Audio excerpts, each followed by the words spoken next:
J'ai un bac en génie informatique de l'Université Laval, doublé d'une maîtrise en technologie de la santé de l'École de technologie supérieure. J'ai obtenu mon diplôme en 2009.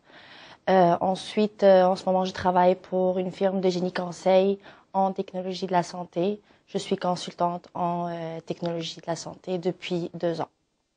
En fait, à la fin de mon bac, je cherchais une formation qui me permettrait d'appliquer mes connaissances techniques informatiques.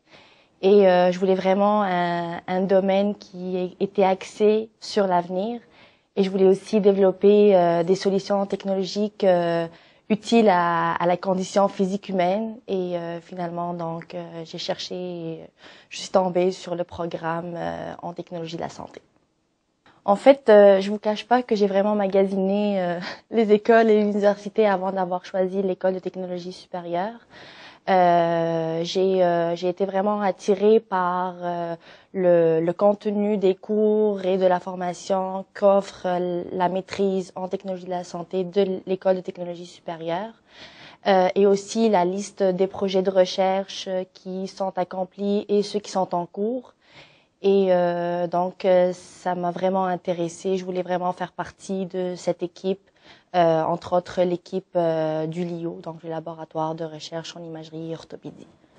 La formation que j'ai suivie à l'ETS m'a apporté et continue à m'apporter une confiance en moi, une assurance en moi. Pendant ma formation à l'ETS, j'ai développé une méthodologie de travail que je continue à appliquer dans le cadre de mon emploi. J'ai aussi, pendant ma formation, eu à côtoyer plusieurs médecins. Et d'ailleurs, je côtoie plusieurs médecins en ce moment dans le cadre de mon emploi à titre de consultante en technologie de la santé. Donc, j'ai cette assurance de parler aux médecins. J'ai aussi développé une très forte autonomie de travail. Donc, ce que le programme de maîtrise nous permet de développer par rapport à un programme de baccalauréat simple. Donc, tout cela m'a permis vraiment de forger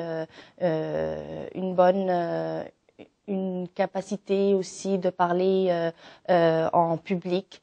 Donc, je suis très à l'aise aussi de faire des présentations orales. Donc, tout ça, c'est dû vraiment à ma formation à l'ETS. Dès le début de ma formation, je me suis intégrée à l'hôpital et au génie biomédical de l'hôpital. Et très tôt, j'ai commencé à bâtir mon réseau de connaissances professionnelles. Ce qui m'a permis de comprendre beaucoup plus le métier d'ingénieur biomédical. Et donc, à la fin de ma formation, j'étais prête mieux que quiconque à faire des entrevues. Et d'ailleurs, j'ai réussi à avoir mon poste en technologie de la santé.